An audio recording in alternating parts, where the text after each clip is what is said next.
High above the Romanian countryside in August 1941, the night was still and foreboding, and the Soviet TB-3 bomber, an airborne giant, lumbered through the darkness. Attached beneath its reinforced wings, two small Polikarpov I-16 fighters awaited their moment. The Zveno project, an audacious Soviet experiment, had turned the TB-3 into a flying aircraft carrier, ready to unleash its lethal cargo. In a few moments, these fighters would detach and fly back to base independently, sinking targets too far beyond the reach of conventional fighters and too well defended for bombers to be effective. The bomber then approached the Ploiești oil refineries, a critical supply point for the Axis powers. Below, the sprawling complex glimmered faintly, unaware of the impending strike. Suddenly, the TB-3's signal lights blinked. The I-16 fighters detached and roared into action, diving toward the refineries. Releasing one aircraft from another in mid-air was a feat of engineering and precision. The fighters had to dive away and maneuver quickly as soon as they were released to avoid the massive bomber slipstream, which could tear them apart. The I-16s deftly dodged the TB-3's wake, their engines roaring as they descended upon the target. The sky erupted in flashes as bombs found their marks. Anti-aircraft fire suddenly lit up the night, a lethal web of flak and tracer rounds. The TB-3, now vulnerable, shuddered as it took hits, and the crew inside held their breath as they trusted the metal skin of the boxy old bomber with their lives. In the late 1920s, aviation was rapidly evolving. Influenced by the lessons of World War I, nations focused on developing advanced bombers to project power and conduct large-scale raids. Early bombers like the Italian Caproni CA-90, which boasted an impressive wingspan and could carry up to 17,600 pounds of bombs, and the American Boeing YB-9, a sleek monoplane that set new speed records for bombers, showcased the potential of strategic bombing. The concept quickly gained traction, driven by the theory that targeting industrial and civilian infrastructure could cripple an enemy's war effort. In 1932, British Prime Minister Stanley Baldwin articulated, quote, "The bomber will always get through." This sentiment became a strategic doctrine, reflecting the belief that bombers could bypass defenses due to their speed and altitude. New techniques and construction methods were producing larger and faster aircraft, with powerful multi-engine bombers soaring high above, outpacing the single-engine fighters attempting to intercept them. Night bombing missions added to the challenge, with bombers slipping through the darkness, their silhouettes barely visible against the night sky, making interception nearly impossible. Against this backdrop, the Soviet Union, under Joseph Stalin, recognized the need for a strategic heavy bomber to protect its vast territory and assert its power. Developed by Andrei Tupolev, the TB-3 was designed to carry significant payloads over long distances. This requirement was driven by the Soviet Union's expansive geography and the need to defend its borders from potential aggressors.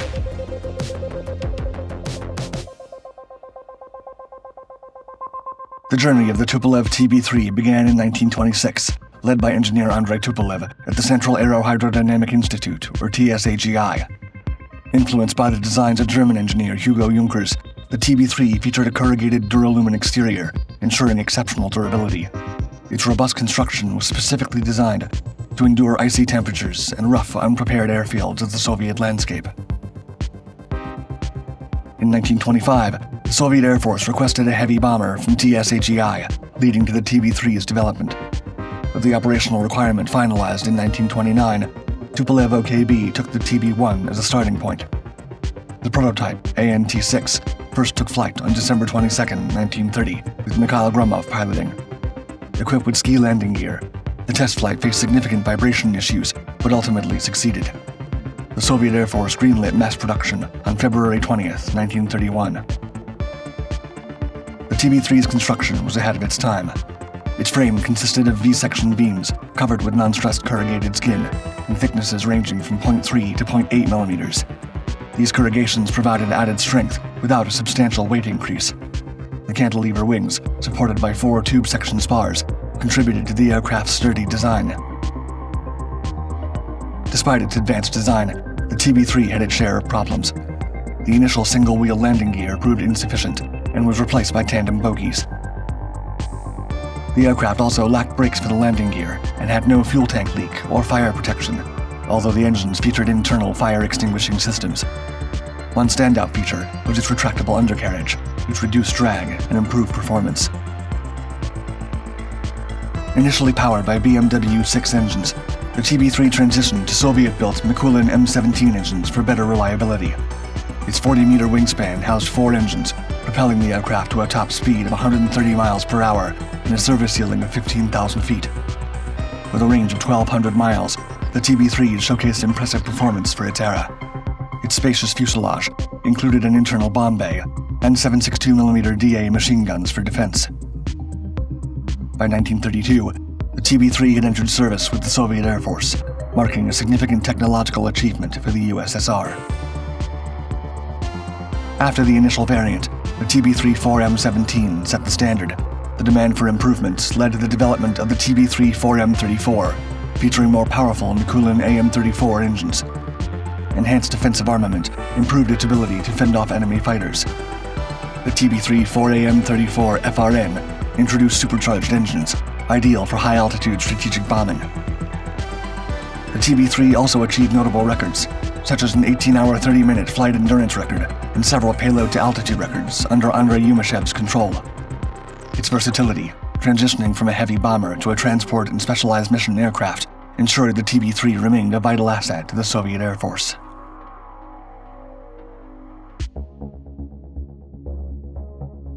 The Tupolev TB3 made its operational debut during a turbulent period in Soviet history. One of its first significant deployments was in the Battle of Khalkhin Gol in 1939 against Japanese forces on the Mongolian border. The TB3s tumbled into the sky, their 4 Mikulin M17 engines roaring with a combined 2,820 horsepower. The bombers were tasked with disrupting Japanese supply lines and fortifications. From high above, the TB3s released their payload, each carrying up to 4,000 pounds of bombs. Soon after, during the Soviet-Finnish War between 1939 and 1940, the TB3s were again called into action. Flying over Finland's dense forests and frozen lakes, they executed bombing raids against Finnish fortifications. On March 10, 1940, the TB3 squadron from Air Group Spirin targeted Rovaniemi in northern Finland. As they flew at 6,000 feet over the town, a Swedish volunteer on combat air patrol spotted 6 TB3s. He immediately attacked, forcing the bombers to turn around without dropping their bombs. The pilot concentrated his fire on one TB3, damaging it severely. The stricken bomber lagged behind, dropping its bombs and descending as all 4 engines sputtered. The Soviet TB3 eventually force-landed on the ice of Lake Murtaselka.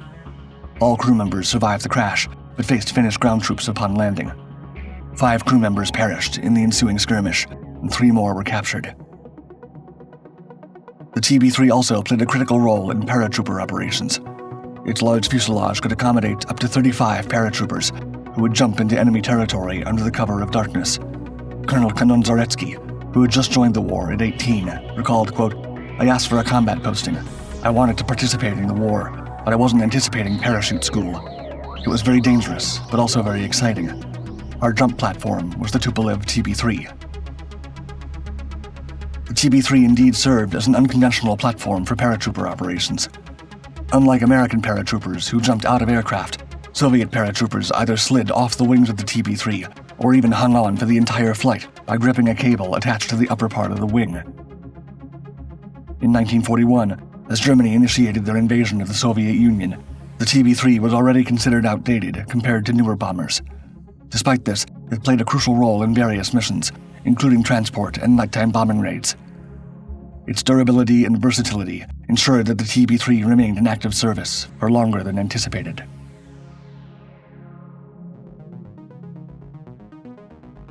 When Germany launched Operation Barbarossa on June 22, 1941, the Soviet Air Force had 516 operational TB3s, with an additional 25 operated by the Soviet Navy. Despite being officially withdrawn from service in 1939, the TB3 made up 25% of the Soviet bomber force, making its participation in World War II inevitable. Stationed far from the western border, the TB3s avoided catastrophic losses during the initial German airstrikes. By June 23rd, TB3s from the 3rd Heavy Bomber Regiment began flying night bombing missions. During the siege of Leningrad, these bombers became lifelines for the besieged city. Under cover of darkness, TB3s braved severe weather and enemy fire to deliver vital supplies including food and medicine. Their ability to operate in various roles was critical, especially as they also served as cargo and paratroop transports. In the first 5 months of the war, they transported nearly 2,800 tons of cargo and 2,300 personnel. Operation Uranus, the Soviet counteroffensive at Stalingrad, showcased the TB-3's versatility. These bombers transported troops and equipment across the Volga River, ensuring reinforcements reached the front lines. In 1943, during the Battle of the Dnieper, TB-3s dropped Soviet paratroopers behind German lines. These airborne troops captured strategic bridges and disrupted enemy communications. Throughout the war, the TB-3s earned the unwavering respect of its crews for its ability to absorb damage and keep flying. Its large, boxy frame often returned to base, riddled with bullet holes, but still airworthy. To gain an edge over their enemies, the Soviet Union wasn't afraid to think outside the box. One of their more daring ideas was the Zveno project, led by the innovative engineer Vladimir Vakhmistrov in the early 1930s. This bold initiative aimed to turn the TB-3 into a flying aircraft carrier, launching and recovering smaller fighters mid-air. In June 1931, the project earned the nickname Vakhmistrov Circus due to its complexity and spectacle. Initially, different bombers were used, but the TB-3 became the primary mothership. The project aimed to deliver fighters beyond their conventional range, provide bombers with escorts, and use the fighters for dive bombing with heavier bombs than they could carry alone. The Zveno 3 configuration was particularly challenging among the many prototypes. It involved a TB-3 transporting 2 Grigorovich IZ fighters mounted under its wings. The IZ, a monoplane with fixed landing gear, touched the ground when attached to the TB-3. To handle uneven terrain during takeoff, the fighters were mounted on a floating frame that allowed for vertical movement. After takeoff, the IZ pilots had to lock their frame in a fixed position. Unfortunately, a timing error during this procedure led to a serious accident where one of the IZ fighters crashed into the TB-3, resulting in the loss of a pilot. The issue of securely attaching fighters under the wings was eventually addressed by using the Polikarpov I-16 fighter, which featured retractable landing gear and utilized the same rigid mounting frames as the top-mounted aircraft. The Zveno SPB version had the TB-3 carrying 2 Polikarpov I-16 fighters armed with bombs. In August 1941, the Zveno SPB saw combat during the German invasion. The TB-3, carrying 2 I-16s, targeted the crucial Romanian oil refineries at Ploiești. The fighters detached mid-air, bombed the refineries with precision, and significantly disrupted the Axis oil supply. The TB-3 was also used in a daring mission to attack the heavily defended Cernavoda Bridge in Romania. The bomber-turned-mothership lumbered through the skies, and upon arrival, the 2 I-16 fighters detached and strafed the bridge, causing extensive damage and complicating Axis logistics. The Zveno project required substantial modifications to the TB-3, including reinforced wings and additional attachment points. Pilots faced immense challenges. Coordinating the release and recovery of fighters demanded precise timing and exceptional skills. Despite the project's potential, only 5 carriers were ever delivered out of the 40 initially ordered. The TB-3's slow speed and vulnerability to enemy fighters became apparent as the war progressed. As newer, more advanced aircraft were introduced, the Zveno project was gradually phased out. The TB-3 wasn't just a workhorse. It was also a record setter and a system of Soviet engineering prowess. Major General Andrei Yumashev, one of the Soviet Union's most celebrated pilots, made history with the TB-3. On October 28, 1936, Yumashev literally pushed the aircraft to new heights by achieving a remarkable altitude of 29,500 feet while carrying an 11,000-pound payload. This feat was a testament to both his skill and the TB-3's impressive capabilities. The TB-3s also played a crucial role in Arctic exploration.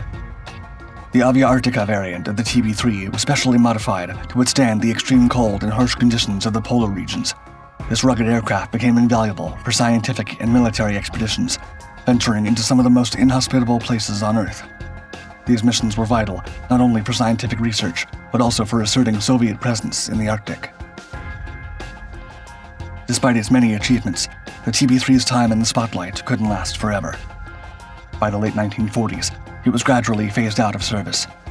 Today, Only a few remnants of the TB-3 survive in museums, serving as a testament to its significant contributions to aviation history and the resilience of Soviet engineering.